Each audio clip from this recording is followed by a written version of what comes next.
Bonjour, bienvenue sur Revise Online. Dans cette séquence vidéo, on va voir une partie du bac 2011 session principale, la reproduction humaine sur 7,5 points.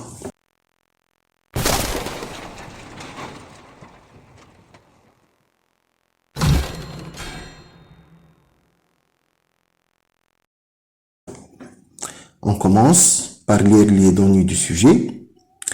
Afin de comprendre les interactions hormonales impliquées dans la fonction reproductrice féminine et d'exploiter les connaissances qui en découlent dans la maîtrise de la procréation chez l'espèce humaine, on propose les expériences et les observations suivantes. Comme vous remarquez, comme j'ai déjà signalé dans d'autres séquences vidéo, chaque sujet commence par une petite introduction. Il faut donner une importance à cette introduction. Pourquoi? Elle nous donne le contexte du sujet. Pour notre cas, le contexte du sujet, c'est quoi? C'est les interactions hormonales impliquées dans la fonction reproductrice féminine. Donc, le jour d'examen, il faut rappeler la partie du cours concernée et aussi d'exploiter les connaissances qui ont du cours dans la maîtrise de la procréation. Et aussi, on va rappeler la partie de la procréation concernée dans ce sujet. Bon. Qu'est-ce qu'il vous dit? On propose les expériences et les observations suivantes. On passe pour voir les expériences et les observations. Grand A. Le document 1 représente les variations de 3 hormones sexuelles H1, H2 et H3 chez 2 gonons pubères J1 et J2 dont l'une est normale et l'autre est ovarie ectomisée. Entre parenthèses, le cycle sexuel de la gonon est comparable à celui de la femme. Ici, il faut signaler ou il faut marquer les mots-clés. On met les mots-clés ici. Le document 1 représente les variations de 3 hormones H1, H2, H3. Là, comme vous remarquez, ما حبش يسمي لك les 3 hormones. Donc, nécessairement, إذا ما سماهمش باش يطلب منك أنت par la suite باش تتعرف على les hormones هذوم. Chez 2 gonons pubères, J1 et J2, c'est 2 gonons pubères. Dont l'une est normale, donc l'une de ces gonons, elle est normale, donc واحدة من les gonons, elle est normale, et l'autre est ovarie ectomisée. Qu'est-ce que ça veut dire ovarie ectomisée? C'est-à-dire, on a fait l'ablation des ovaires. Et il a signalé que le cycle sexuel du gonon est comparable à celui de la femme. Regardons le document. Gonon J1, l'hormone H1 chez cette gonon, l'hormone H2 et l'hormone H3 de la même façon, H1 chez J2, H2 chez J2 et H3 chez J2. Bon. À coup d'œil ici, remarquez bien, c'est la sécrétion de l'hormone H1, H2 et H3. On rappelle le cours, rappelez bien le cours ici, les hormones ovariennes, qu'est-ce qu'on sait à partir du cours? Les hormones ovariennes, on a l'oestrogène présente un pic vers le 12e jour et un deuxième pic vers le 21e jour, et une variation cyclique. La progestérone est nulle et absente pendant la première partie du cycle du 1er au 14e jour. Sa sécrétion apparaît à partir de l'ovulation, un seul pic vers le 21e jour, ensuite chute en fin du cycle.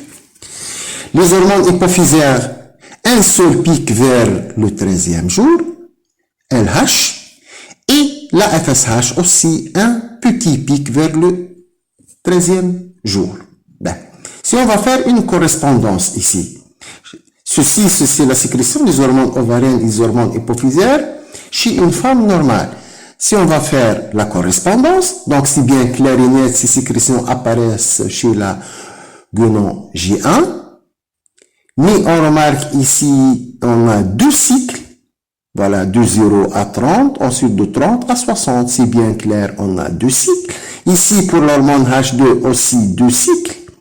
Pour l'hormone H3, la sécrétion, on a 10 cycles. Donc, la première chose à remarquer que la sécrétion des hormones H1, H2, H3, chez la gonon J1, elle est cyclique. Donc, c'est normal. De plus, H1 présente 2 pics. Un premier pic, un deuxième pic. Donc, correspond quoi? Une hormone qui présente 2 pics, bien sûr, correspond à l'oestrogène. Voilà. On revient. L'hormone H2 présente un seul pic par cycle. Voilà. Voilà, le premier cycle, un seul pic. Le deuxième cycle, un seul pic. Quelle est l'hormone qui présente un pic important et un seul? C'est quoi? C'est la LH. Ensuite, l'hormone H3 présente un seul pic, mais elle est absente dans la première moitié du cycle, un seul pic dans la deuxième moitié du cycle. Donc, c'est quoi? C'est là, bien sûr, la progestérone. Revenons. Pour la glande J2, la sécrétion de l'hormone H1, donc, l'ostrogène est presque nul. La sécrétion de l'hormone H2,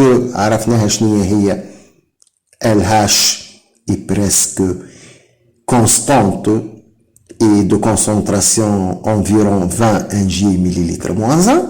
La sécrétion de l'hormone H3 chez la glande J2 est presque aussi nulle. Il y a la progestérone. Regardons les questions.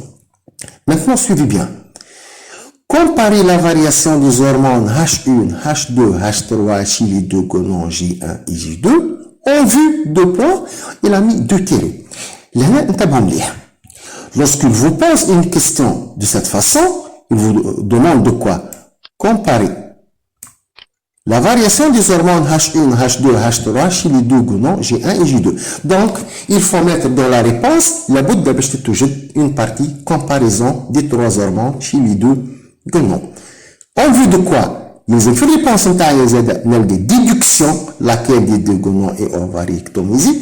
Bien sûr, là, واضح أن هي الجنون الماهيش normal ovarie-ectomisée اللي هي J2 على خاطر absence des pics et la sécrétion ماهيش cyclique. Et d'identifier les hormones H1, H2 et H3, bien sûr, تعرفنا عليهم. H1 c'est l'ostrogène, H2 c'est la LH, H3 c'est la progestérone. Donc l'essentiel ici, la réponse qui fait تكون ثم comparaison, ensuite ثم déduction, ensuite ثم identification. لازم تكون بالطريقة هذه الريبونس نتاعك. Voilà. La comparaison كيف ما كنا نحكوا توا. Comparaison, hormones H1, H2, H3, gonon J1, gonon J2. H1 chez J1, présence de deux pics par cycle. Voilà, un pic, un deuxième pic par cycle. Un pic, un deuxième pic par cycle. Taux variable et cyclique, voilà, variation cyclique. تتعاود في كل cycle. Chez la gonon J2, voilà, la sécrétion taux nul sans variation, ما ثماش variation cyclique. L'hormone H2, présence d'un seul pic par cycle sexuel, voilà, un premier pic في le premier cycle, un deuxième pic في le deuxième cycle. مادام هنا هو à peu près تنفصلوا les deux cycles اللي عطاهم لنا. Regardez bien, voilà, les deux cycles. Voilà, عندنا le premier cycle et un deuxième cycle. Chez J1, la variation elle est cyclique des hormones. Chez J2, la variation elle n'est pas cyclique. Avec علاش قلنا le taux élevé et constant de 20 Ng par millilitre بالنسبة للهرمون H2 chez J2, mais sans variation cyclique, c'est presque constant ici. C'est clair. Passons à l'hormone H3. L'hormone H3 ici, kif présente un seul pic, mais dans la deuxième moitié du cycle. Absente dans la première moitié du cycle. Et le taux est variable et cyclique. Voilà, variable et cyclique. بالنسبة للجنون J2, comme vous remarquez bien, le taux est nul et sans variation cyclique. Voilà, pour la comparaison. بعد لاحظوا مليح انا الكيسيون تاعي كيف ما كنت نحكي بها فيها كومباري فيها ديديكسيون وفيها ايدونتيفيكاسيون. اما لا تو يلزم نمشي ديدكسيون واش نقولوا فوالا لا غونون J2 اي اوفاريكتوميزي على خاطر هو سأل ديدوير لاكيل دي دو غونون اي اوفاريكتوميزي. جاوبته. من بعد ايدونتيفيكاسيون H1 اوستروجين H2 LH H3 اي progestérone. Bon, je répète l'essentiel ici. بنفس الطريقة اللي تطرح بها السؤال يلزم نجاوب. السؤال تطرح فيه comparer, إذن نبدا comparaison, déduction et identification. On passe.